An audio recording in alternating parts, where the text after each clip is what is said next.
Hey, I'm John Cannell, and today on Preppy Kitchen, we're making a delicious red velvet cake. So let's get started. To make this cake, you'll need eggs, salt, butter, cocoa powder, baking soda, a little sugar, buttermilk, vanilla, vinegar, red food coloring, all-purpose flour, cream cheese, and powdered sugar too. You want to prep your pans before you get started on the batter, so you can use baking spray, a little butter, and either flour them or add cocoa powder just to dust them and make sure they release really easily. Now we're gonna start that amazing batter. Into a large bowl, I'm adding 300 grams or 2.5 cups of all-purpose flour.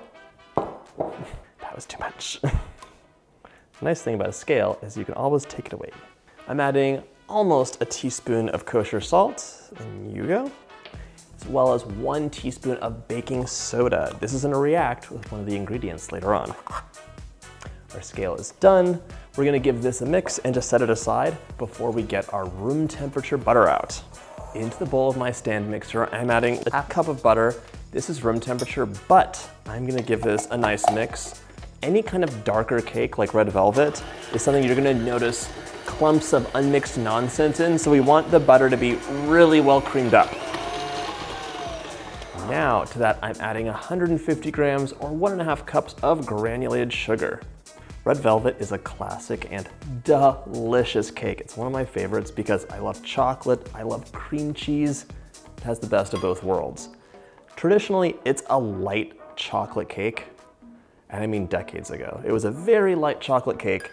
There's buttermilk, cocoa powder, and vinegar in it. They have a reaction and you get a light pinkish cake. It's like a dusty pink, very cute.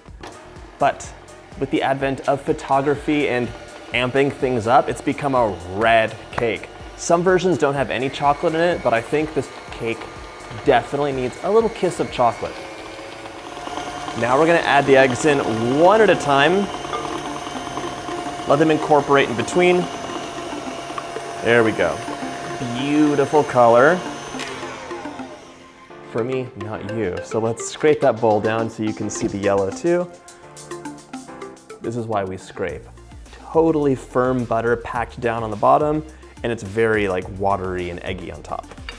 We want a homogeneous mixture, the same throughout. Mix that up until it's nice and smooth. And now we can drizzle in 2 teaspoons of a nice vanilla.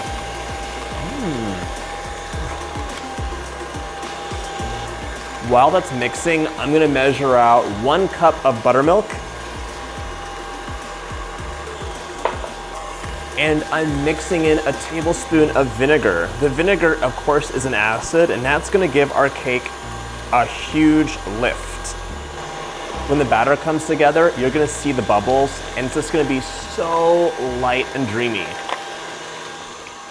I'm pausing this to talk about the red situation. Like I said, historically, red velvet cake was naturally a dusty pink from the chocolate, but we're gonna amp it up with a little bit of food coloring. You can skip this, and I actually like to do a little bit of red food coloring for the batter, and then we're gonna separate some batter, cook it as a cupcake, bake it as a cupcake, and that's gonna get crumbled for the outside so it looks really dramatic without adding all the food coloring. Let's give this a mix. Does not look red at all. Okay. A little more food coloring. There we go. That looks pretty red right now. It'll become less red when we add the flour and mix it in with the butter and everything else. I'm about to mix the cocoa powder into our light chocolate cake, but a word of caution. So we're using natural cocoa powder, not Dutch processed cocoa powder. Dutch processed cocoa powder has less acid in it, less acidic, which makes fudgy baked goods good for brownies. But for this cake, in theory, you want the acidity in the cocoa powder to react with the buttermilk. In practice, we're amping things up because we added some vinegar, more acid, and we added baking soda, which will react with the vinegar. Baking soda is what you add to baked goods that have some acid, like brown sugar or buttermilk in them, and they'll really like get fluffy and just amazing. I'm adding 3 tablespoons of cocoa powder in. You could add in a little bit more if you want it extra chocolatey, or even go as far as not adding any if you don't like chocolate for some reason. I'm not gonna judge you. I have very good friends with chocolate allergies. I'm mixing this in a bit before I add the 3rd tablespoon in. We're just sifting it in because cocoa notoriously has many lumps in it. I don't know what happened. It's like some messy person walked into my kitchen and just like wrought havoc. I don't know what to tell you. It's an accident. As my kids say, it's okay when accidents happen. It's like, that's true. If they happen occasionally. That never happened. Now we're gonna mix that cocoa powder in, get it really well mixed before we go on to the next step. Okay. Yes, there we go. You always wanna mix well until you add the flour in. Once the flour is in, you're really mixing until combined.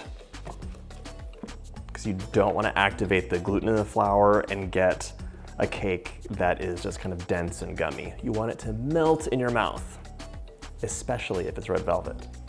I'm adding half of the dry mixture in right now. Mix that until it is almost combined. Add the wet mixture in, half of it, the remaining dry, and the remaining wet red mixture. Looks like a science experiment. I did so much recipe testing on this when I originally made this, and I tried everything. I tried beetroot powder, the works, and it just didn't cut the mustard, so to speak. Oh boy, I'm glad we prepped our pans first because this is foaming up already. See all those bubbles happening? That's the vinegar. Okay, this is foaming up, so get that into your prepared pans, divide it up evenly, and I'm using 3 6-inch. You could use 2 8-inch pans. Both work fine. If you want 3 8-inch pans, double the recipe. I tried eyeballing it, did not work out, so I popped them onto a scale, made sure they're all roughly equal, and before these go into the oven, I'm putting on my ancient cake strips. These guys are just wet fabric strips that you wrap around your cakes. They give you a nice even bake with almost no doming. But I forgot something, oh my gosh. I forgot, I wanna take a little bit of batter. So I'm gonna steal some batter from each pan. I'm so glad I remembered. It makes decorating the cake way easier. So here, I'm gonna add a little bit more food coloring, and this is gonna be super red because I'm mixing it up with such a small amount of batter. It'll bake up in like 15 minutes because it's not very much. This batter is for crumbling over the cake just to give it a nice red decoration at the end. Cake strips are on, and these guys are ready to go into the oven, 350 for close to 35 minutes. You wanna see that the edge is pulling away from the pan and the center is springy when you touch it. My cakes are out of the oven, and as promised, I wanna show you how to get them out with no tearing. First of all though, you should see here, the cake separated from the pan. That's how you know your cake is really done. You can also listen to it. It shouldn't be popping off and making a bunch of sounds. It should be fairly quiet. All right, here's the deal. Wait for it to cool down just enough so it's touchable, and then tap it. You're giving it a lateral tap, and it's breaking free of the bottom if it's at all stuck. So tap, tap, tap, and I can even like see my cake jump in the pan. Flop it out, and it is nice and ready. Repeat for the other cake layers and set them aside to cool completely before we assemble it up. I'm having second thoughts. Is this too chocolatey? Let me know in the comments. I'm gonna ask Brian what he thinks. Does it need to be more red for everybody? It was only in the 1940s that things got really out of control with food coloring. Before then, they would look basically like this. So, I don't know, I might remake them. That was like a hint of red velvet cake, so I made it up again. 2 tablespoons of cocoa powder, you could even go down to 1. And a little bit more food coloring in the red, okay. A little bit more food coloring in the buttermilk. Red, red. That looks way better, okay. If you watch this channel, you know I'm normally not one to pour food coloring into things, but everything has a time and a place, and this cake is a special occasion cake that people want to see it and be visually struck by its color and beauty. That's the nice color we want to see, and you can see how frothy it is from all of the vinegar we added that combined with the baking soda. These look great. While they're cooling, we're gonna make the most amazing cream cheese frosting ever. It's so easy too. Into the bowl of your stand mixer, fitted with a paddle attachment, or a big bowl if you're using a hand mixer, add 1 cup of butter, that's 226 grams, and it should be room temperature and preferably unsalted, although you can use salted butter in this. Just don't add any more salt. Now we're adding 2 8-ounce blocks of cream cheese, 452 grams. And by the way, the cream cheese in this instance doesn't have to be really liquidy because cream cheese frosting is amazing and delicious, but it can be a little soft, which is frustrating.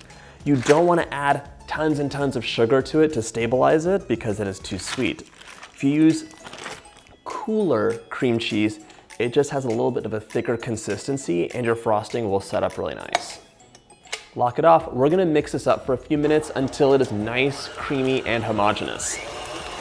Once it's nice and mixed, we're gonna add a teaspoon of vanilla and a pinch of salt, unless you used salted butter. And now it's time to add the powdered sugar, 6 cups or 680 grams, and that's gonna be added like in a couple batches. Don't dump it all in at the same time because that will be a sugar explosion. This is enough frosting, by the way, to decorate a 3-layer 6-inch cake or a 2-layer 8-inch cake really easily. Mix on low in a few batches.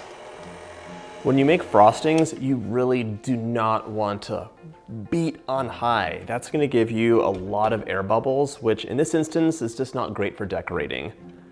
So low and slow is the way to go with frostings. I'll be so proud of myself if there's not like sugar everywhere. Wish me luck. Just be patient and this will totally get worked in and be a wonderful silky consistency. At first it looks a little bit like granular and weird, but it'll get fixed on its own. See, already it's almost there. And I wish you could smell these cakes with the frosting. It's pretty amazing. Do yourself a favor and scrape the bowl down at least once. Really important to scrape the bowl down because otherwise you'll have some amazing frosting, some frosting that's too sweet, some that's too buttery. You want it to be all good. Everyone gets an amazing bite. A couple minutes of mixing on low and pure silk. It is amazing. The consistency you get is just wonderful. This is ready to go onto my cake now. It is a little soft. That's fine. We're gonna build it carefully and then chill it. I'm ready to build. I like to make my cakes directly on a cake plate, but this one isn't getting transported. If you need to move it, get a cardboard round. A little bit of frosting on the bottom for glue, and we're gonna center it, and now build it up. Maybe like half a cup of frosting in between each layer. That'll be about enough. This cake is like really happy with the cream cheese frosting on it, so don't skimp. A lot of people get intimidated with layer cakes and they are so easy. Let me know if you want a video, like a new video on all my cake decorating tips. But if this started getting wobbly or something was going awry, the only thing you need to do is put a skewer through the middle and then just chill it up so it'll firm and fix itself. Heat is the enemy of cakes until they're fully built. Nice and tall and proud. I love a 3-layer cake. I'm doing a really simple but beautiful decoration scheme on this cake. Plop some frosting on top. One of the key elements will be that reserved little cupcake of frosting, that reserved extra red cupcake. So that'll get crumbled up and we're gonna add it onto the side. But first, ooh, look at that. That's a wobbly cake, but it's okay. Let's get a nice layer on top. Now we're gonna go for some coverage all down the side. And here, if you have a turntable, you could definitely use that. Official cake decorating. Yeah, so I like to get really close to my cakes. I didn't shrink.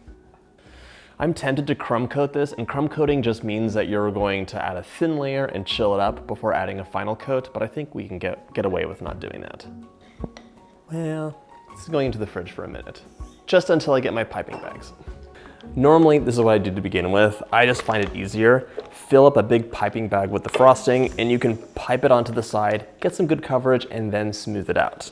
Snip the tip off your piping bag, and now this is so much easier. Watch this. Just going to pipe along the edge, and I should have plenty of frosting left over for a little flourish on top. Cream cheese frosting is so delicious, but do not stress about getting perfectly smooth. It's not that kind of frosting. Use a small knife and just smooth the side out a little bit up and down. We're definitely gonna have excess. That's fine, that's for the top. So now we're just going to give it more of a smooth. Do not stress out about it though, because we're adding crumbs all over it. There's more decorations. It's not supposed to be like a mirror smooth cake. This can hang out in the fridge for a few minutes while we do something else. I reserved a little batter and baked one cupcake, which is more red, had more red food coloring in it. Now you can crumble it up, or you can use a cheese grater and just grate it up to get little crumbs that we're gonna decorate the side with. There we go, lots of nice red crumbs to decorate our cake with. I plopped on an 846 tip, that's a large closed star, but you can use anything you'd like. And now I'm just gonna decorate this with kind of a little scallop pattern. Just go back and forth and really try and get some height and definition, but not so much that it'll fall over. That would be bad. So I'm pulling it off, then going back over, and then pulling it off. Cute. Grab a handful of crumbs, and we're just going to make a nice crummy skirt, just like that. Lets people know what's inside the cake and gives it a little bit of extra contrast. Whenever you do a skirt, get some coverage on the base and then add a little bit on top so it's kind of a gradient of the material. Yep, that looks nice. Just a couple extra pieces on top really make a huge difference. Your cake can be enjoyed right away or chilled. Make sure you keep it in the refrigerator if it's hanging out for a while. Melt in your mouth chocolate cake with that luscious cream cheese frosting. This is a must-make recipe. I hope you enjoy, and if you like this video, check out my cake playlist.